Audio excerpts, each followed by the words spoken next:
होती है, नारद जी ने प्रश्न कर दिया। सनत कुमारों से नारद जी प्रश्न करते हैं कि प्रभु, यदि कोई भक्त कथा को सुनकर मुक्ति को पाता है तो कोई आश्चर्य नहीं है, क्योंकि तो भगवान के भक्त हैं। यम के दूत तो उनका दर्शन ही नहीं कर पाएंगे, वो तो भगवत धाम जाएंगे ही। पर एक बात बताना, क्या जो पापी है, जिन्होंने जीवन में महापाप किया हो, वो इस कथा को सुनकर मुक्ति को पा सकता है? ये सुंदर प्रश्न नारद जी ने सनत कुमार जी से किया। यहाँ पर सनत कुमार जी ने बहुत सुंदर बात कही महाराज। सनत कुमार जी कहते हैं कि जो मानो अपने जीवन में पंच उग्र महापाप भी किया हो। पंच उग्र महापाप कौन कौन से? ध्यान दीजिए। पहला है ब्रह्म हत्या। 5 प्रकार के महापाप हैं, जिसमें प्रथम नंबर पर रखा गया ब्रह्म हत्या। जो ब्रह्म हत्या करता है, जो घर में माता पिता की सेवा नहीं करता, उनको मारता है महाराज, वो भी इसी श्रेणी में आता है। जो गौ हत्या करता है, वो प्रथम नंबर के महापापी है।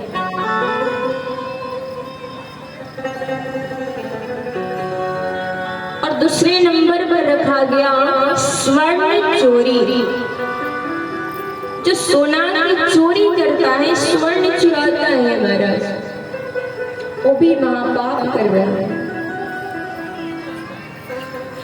क्योंकि ध्यान दीजिए, जो पाप का स्वर्ण होता है, चोरी का होता है, उसमें भी कलिकाल होता है, कलयुग होता है। जब राजा परीक्षित कलयुग को स्थान दिए हैं महाराज, तो इसमें ये भी स्थान देते हैं, स्वर्ण नहीं दे दिए। पर जो स्वर्ण पाप का होता है, चोरी का होता है। और तीसरे नंबर पर रखा गया परिस्त्री गमन करना। जो परिस्त्री गमन करता है महाराज, वो भी क्या है? महापाप है।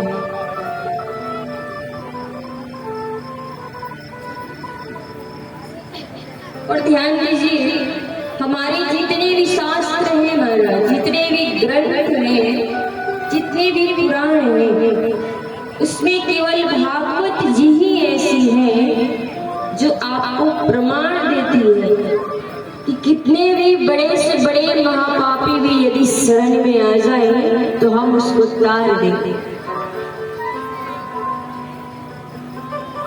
राजा परीक्षित से पाप बन गया था। आगे की कथा में आप सभी विस्तार से श्रवण पान करेंगे।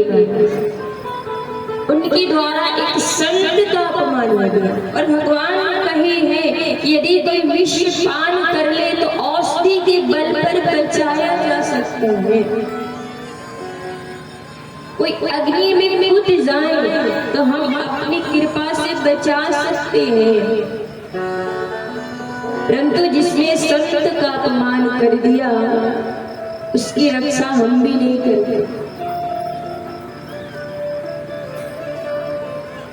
तो महाराज, संत का यदि अपमान हो जाता है, उसकी रक्षा में भगवान भी खड़ा नहीं है। तो ध्यान देना चाहिए, जीवन में कभी भी आपसे किसी संत ब्राह्मण का अपमान न हो। बोलिए कृष्ण कन्हैया लाल। और ध्यान दीजिए,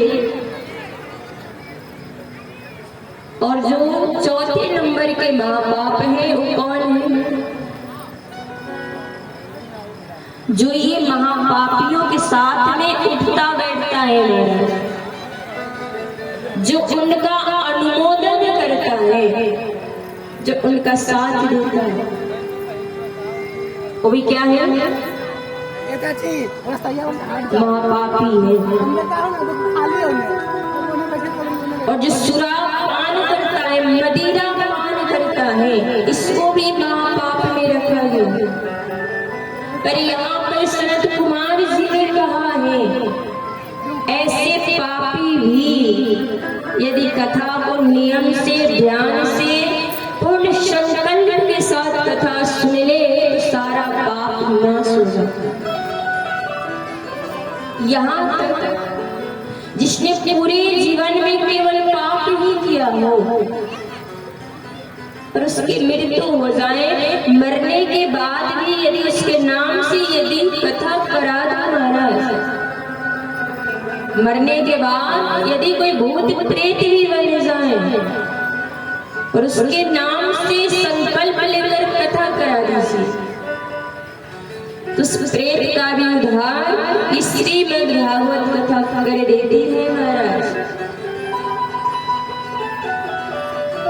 नारद जी ने प्रश्न कर दिया, क्या कोई प्रमाण है, साक्ष्य है कि कथा महाप्रेत का भी उद्धार करती है? तभी आप पर कहते अवश्य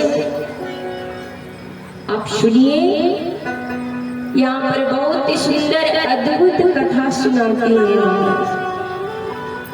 सभी ध्यान से सुनेंगे। इस कथा को श्रवण मात्र से हमारे जीवन में कितने भी पाप हो, ताप हो, सबका नाश भगवान कृष्ण कर देते।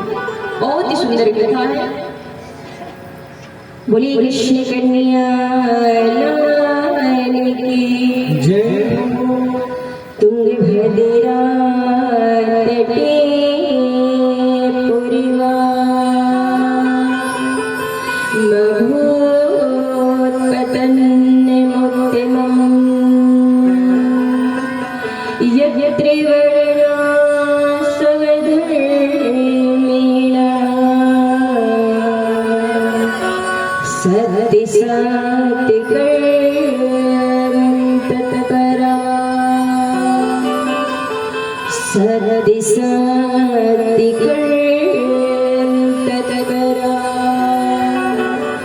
तुंगभद्रा तटे पूर्व,